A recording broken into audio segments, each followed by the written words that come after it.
এই সরকারের যে উল্লেখযোগ্য যে সাফল্য, সেই সাফল্যকে ম্লান করে দেওয়ার জন্য তার পরিকল্পিত ষড়যন্ত্র হচ্ছে। দল যদি ঐক্যবদ্ধ থাকে, সুসংগঠিত থাকে, তাহলে কোনো চক্রান্ত ষড়যন্ত্র করে বিএনপির অগ্রযাত্রাকে ব্যাহত করতে পারবে না।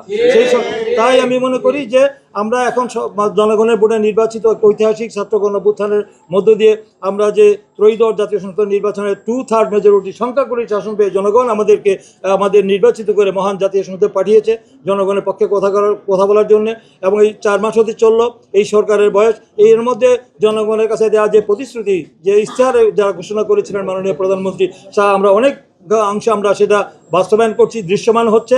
এবং আমাদের এই তার ভিতরে আমরা দেখতে পাচ্ছি একটি ষড়যন্ত্রকারী মহল সুপরিকল্পিতভাবে চতুর্দিকে নৈরাজ্য সৃষ্টি করার জন্য গভীর চক্রান্ত লিপ্ত হয়েছে।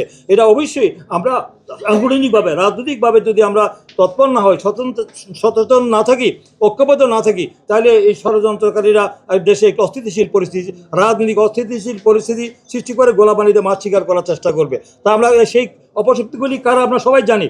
আমি আজকে বক্তৃতা বলছি, আমরা কারা এই সরকারের যে উল্লেখযোগ্য যে সাফল্য, সেই সাফল্যকে ম্লান করে দেওয়ার জন্য তার পরিকল্পিত ষড়যন্ত্র হচ্ছে। সেই ষড়যন্ত্র আমরা কি মোকাবেলা করব, আমাদের সেরকম প্রস্তুত থাকতে হবে। এবং জনগণের যে প্রতিষ্ঠা, আমরা কি পেলাম না, যেটা আমার একজন বক্তা বলছে, এটা সব বড় বিষয় না।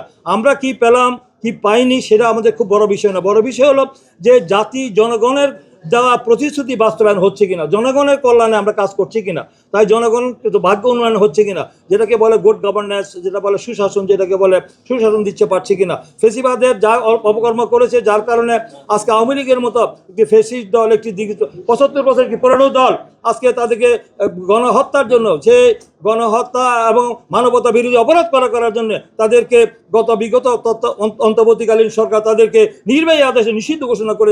আমরা চাই একটি সুন্দর সমাজ বিনির্মাণ। সেই সুন্দর সমাজ বিনির্মাণের কথা চিন্তা করে আমরা যত দুর্নীতি, লুটপাট, অনিয়ম, মাদক এবং একটা অনৈতিক কর্মকাণ্ডের বিরুদ্ধে আমরা ঐক্যবদ্ধ হয়ে আমরা একটি গণতন্ত্রকে আমরা প্রাতিষ্ঠানিক রূপ দেওয়ার জন্য আমরা সবাই ঐক্যবদ্ধ থাকবো।